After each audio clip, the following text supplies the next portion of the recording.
कोई अध्यक्ष नहीं आया हमें देखने, कोई बाहर से देखने नहीं आया, सरकार की तरफ से कोई नहीं आया मिलने? कोई नहीं आया।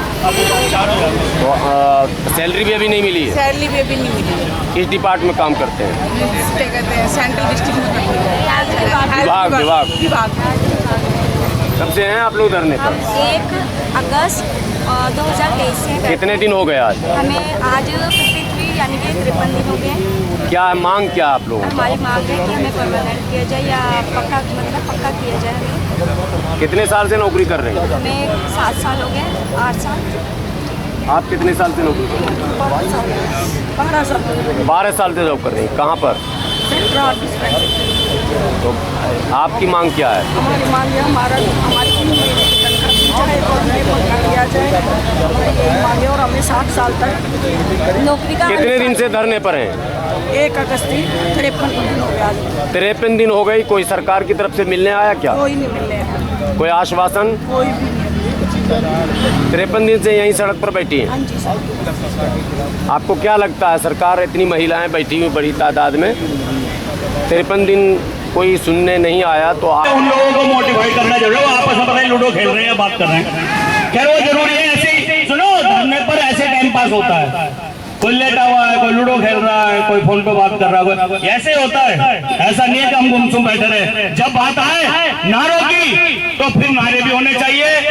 इंकलाब जिंदाबाद, इंकलाब जिंदाबाद, मजदूर एकता जिंदाबाद, मजदूर एकता जिंदाबाद, मांग हमारी जिंदाबाद, मांग हमारी जिंदाबाद, धरना हमारा जिंदाबाद, इंकलाब जिंदाबाद, इंकलाब जिंदाबाद, मजदूर एकता जिंदाबाद।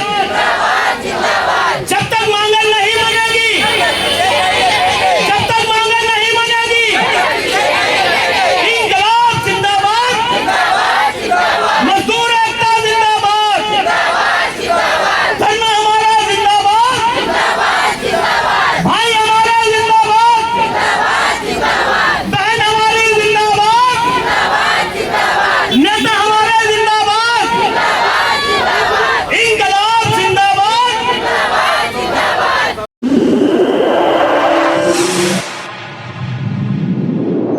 इस न्यूज चैनल पर जो भी वक्ता ने कहा वो उसकी अपनी राय है, जिसकी पुष्टि नेशन न्यूज इंडिया नहीं करता। धन्यवाद।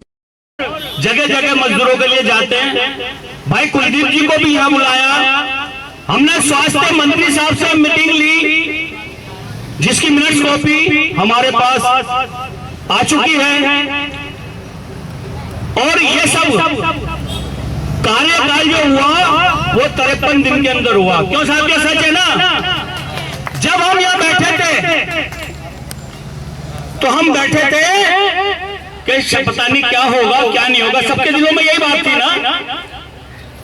लेकिन यहाँ बैठना हमारे लिए पॉजिटिव रहा, क्योंकि आपने आपकी जो लड़ाई थी वो सीधी सरकार से थी और उस सरकार से आपने अपनी मांगे मनवाई।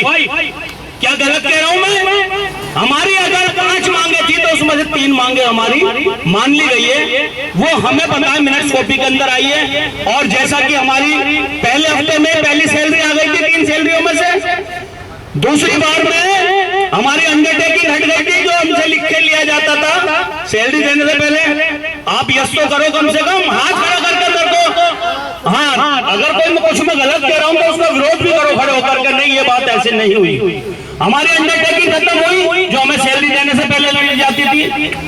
उसके बाद में हमारी 2 सैलरियां रिलीज की गई। ठीक है, हमारे खाते में भी नहीं आई, लेकिन मुझे पता है वो इस हफ्ते में शनिवार से पहले आ जाने चाहिए। कल शुक्रवार हो सकता है कल आ जाए। ठीक है जी, जो मेरी ऊपर बात चल रही है, आप लोग किसी की नजर में नहीं थे। आज स्वास्थ्य मंत्री की नजर में हो, दिल्ली सरकार की नजर में हो, और दिल्ली के नागरिकों को पता है कि डिस्पेंसरियों में काम करने वाले हमारे दिल्ली सरकार के, हमारी जो हमें हमारा इलाज करने के लिए, हमें स्वस्थ करने के लिए डिस्पेंसरियों में सुबह से लेकर शाम तक अपने परिवार को छोड़कर यहाँ कार्य करते हैं, वो लोग आज रोड पर बैठे हैं। तो ये कम बात नहीं है साथियों। अगर किसी हमारी बहन, किसी भाई को ऐसा लगता मायूस होता है कि हमें 53 दिन हो गए हमें कुछ नहीं मिला, तो ये सब सब कुछ हमें सौगात मिली। आप आज चर्चित हैं, आप आज दिल्ली सरकार के अंदर आपकी बातें होती हैं, आपके विषय में चर्चा होती है। कल परसों एक बहुत बड़ी बैठक अंदर हुई जिसमें डॉक्टर्स ने साफ कह दिया कि इनके बगैर काम नहीं चल रहा। भैया डिस्पेंसरियों का हाल देख लो, ऐसा ही है सुशील। मैं अपनी तरफ से तुमने कह रहा कुछ बात, मीटिंग से जब लोग आए वो आप लोगों के सहानुभूति थे, उन लोगों ने मीटिंग में से आकर गुपचुप में बताया कि ये चर्चा हुई है कि इन लोगों के बगैर काम नहीं चल रहा वहां पर डिस्पेंसरियों में। तो सोचने को मजबूर है आज दिल्ली सरकार। क्यों? क्योंकि आप लोग अपनी ईमानदारी, अपनी प्रतिष्ठा से, पूरी ईमानदारी से उस काम को अंजाम देते हैं जो दिल्ली सरकार में आप लोग कार्यरत हैं। डिस्पेंसरियां अगर चल रही होती ना तो इतनी चर्चाएं नहीं होती। सबको पता है हम स्वच्छ वातावरण करते हैं, हम अपने इन हाथों से मलमूत्र का मंथन करते हैं, हम लेकर गली कूचों से राष्ट्रपति भवन तक स्वच्छ करते हैं जब जाकर लोग बैठते हैं वहां पर।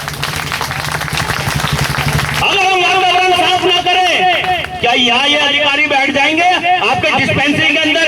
डॉक्टर, नर्स को मतलब आला अधिकारी आपके जब तक आप स्वच्छ नहीं होगा, अगर डॉक्टर या कोई अधिकारी आता है ना और वहाँ साफ ना हो, सबसे पहले घुसने से पहले कहता है बुला के लेकर आओ भाई, वो साफ करके स्वच्छ करे ताकि मैं बैठूं। तो जब पहला परिकरण आप लोगों का शुरू होता है, उसके बाद आकर अधिकारी अपना कार्य करता है। सांस भी ना लेनी तो आप लोग उसकी ऑक्सीजन है, आप लोग उसकी धड़कन है, आप लोग उसको स्वस्थ रहने का काम करते हैं, स्वस्थ रखने का काम करते हैं साथियों। तो मैं इसी बात को ज्यादा, क्योंकि भाषणबाजी तो हमारी रोज होती है। दूसरी मीटिंग आपकी बहुत जल्दी स्वास्थ्य मंत्री से होने वाली है, और अगर स्वास्थ्य मंत्री ने इन 2-3 दिन के अंदर मीटिंग नहीं ली तो हम उसके घर का घेराव करेंगे साथियों। ये मेरा वादा विनोद संगत का आपसे, क्योंकि रिक्वेस्ट करते करते हमें आज 3 दिन मुझे भी हो गए, 3 से 4 दिन हो गए रिक्वेस्ट करते करते, कभी कहीं फोन, कभी कहीं कि वही या तो स्वास्थ्य मंत्री से मीटिंग करवा लो। लोग हमारे बड़े परेशान हो रहे हैं। ऐसा नहीं है, अभी भी आने से पहले मैंने सुशील भाई को दिखाई अपना मोबाइल के, देखो मैं कहाँ का बात करता रहा हूँ। ये नहीं कि हम सीधा, मेरे एक फ्रेंड है, उनके जीजा गुजर गए, बिल्कुल यंग है, मेरे से भी बहुत कम उम्र के, राजेश से भी कम उम्र के, और अचानक हार्ट फेल हो गया, उनका हार्ट अटैक हो गया तो वो गुजर गए। इस विषय में हम थोड़ा सा वहाँ शमशान घाट चले गए थे, लेकिन वहां से आने के बाद भी हमने बात करी है आला अधिकारियों से, हमने बात करी विधायक साहब से, हमने ऊपर बात पहुंचाने की बात करी, रास्ता खुल चुका है। लेकिन उसके बावजूद भी अगर हमारी बात को नहीं मानी गई तो हम पहले स्वास्थ्य मंत्री के घर का घेराव करेंगे और उसके बाद जो है मुख्यमंत्री घेराव करेंगे, एलजी की बात में बात करेंगे। क्यों?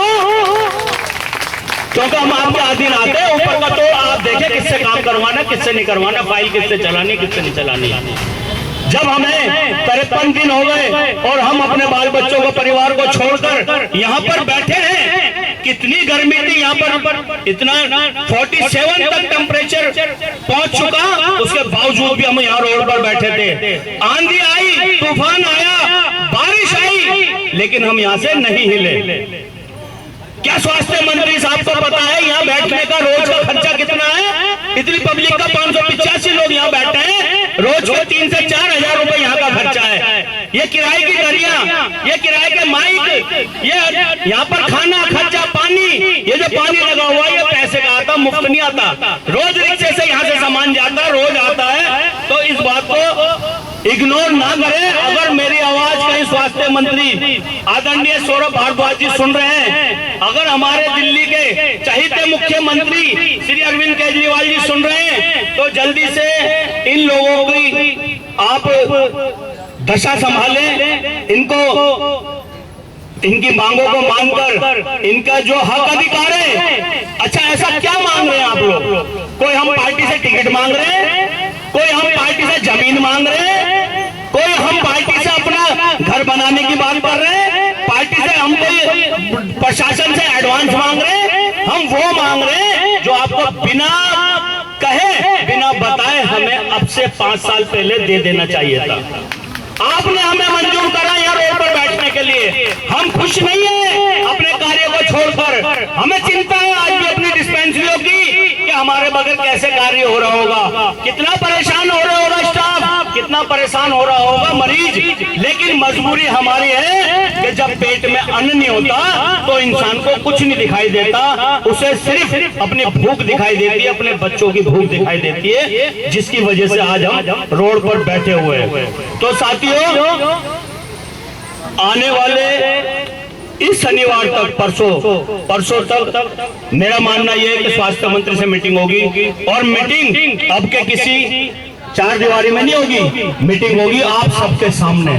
स्वास्थ्य मंत्री साहब को यहाँ लाने का कोशिश चल रही है कि यहाँ पर लेकर आए, अगर यहाँ नहीं आते तो उनकी खुद की विधानसभा में चलेंगे, हाथ खड़ा करके बताएं सब चलने को तैयार है ना भाई? यही बात आपकी मुझे जो है ना घर पर बैठने नहीं देती, तो जब आप इतने चिंतित हो तो फिर मैं क्यों ना हूँ। मेरी माँ बीमार रही, मेरा खुद का बच्चा बीमार रहा, ठीक है, मेरे साथ कैसे भी कोई आ जाए, लेकिन मेरा मन मानता नहीं जब तक मैं यहाँ नहीं आ जाऊँ धरने पर। तो बहुत जल्दी जो है ना, बहुत जल्दी, क्यों ये 2 सैलरी हमारे अकाउंट में आ जाए, हमारे अंदर और ऊर्जा आ जाएगी और हमारी ताकत है, जबकि वो 2 सैलरी लेकर आप खा चुके हैं उधार करके, राशन वाले से, आस पड़ोस से उधार लेकर, उस सैलरी से भी 2 सैलरियों से भी ज्यादा हम कर्ज कर चुके हैं, लेकिन हिम्मत नहीं आ रही। हमने हिम्मत क्यों नहीं आ रही? आपको भरोसा हम पे है और हमें भरोसा आपके ऊपर है। आपको पूरा भरोसा है कि अगर ये लोग काम कर रहे हैं और वही ईमानदारी हमारे अंदर है, अगर हम कहीं बैठे हैं और हमने कोई काम हाथ में लिया, पूरी ईमानदारी पूरी प्रतिष्ठा से उस काम को अंजाम देने का काम करेंगे। क्यों? चाहे परेशानी कितनी भी आ जाए, लेकिन जब हमारे साथी अगर हमारे साथ मजबूती से खड़े हैं ना,